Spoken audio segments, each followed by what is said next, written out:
আজকের আমি বানাবো বাসন্তী পোলাও আর চিকেন কষা। প্রথমে 1 কিলো চিকেন নিয়েছি, তারপরে 1 কিলো চালের লবণ, হলুদ, গরম মশলা, ঘি, গ্রেট করা আদা আর চিনি দিয়ে ভালো করে মাখিয়ে নিতে হবে, ওপর থেকে কিছুটা ঘি দিয়ে।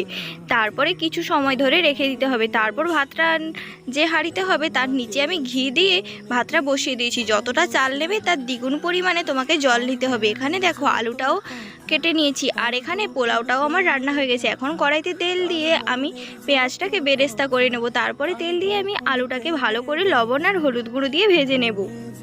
আলুটা ভাজা হয়ে গেলে এখন আমি চিকেনটা রান্না করব। তার জন্য কয়েকটা শুকনো লঙ্কা, তেজপাতা আর গরম মশলা দিয়ে তারপরে চিকেনটা লবণ দিয়ে একটু ভাজা হয়ে এলে তারপরে বাদবাকি সব মশলা দিয়ে দিব। হলুদ গুঁড়ো, লঙ্কা গুঁড়ো, জিরে ধনে গুঁড়ো, পেঁয়াজ কুচি, টমেটো কুচি, আদা রসুন বাটা। তারপরে ভালো করে চিকেনটাকে কষা করে নেব। কষা হয়ে গেলে আলু দিয়ে আরেকটু কষা করে নিয়ে পরিমাপ মতো জল দিয়ে রেডি চিকেন কষা। তোমরা লাইক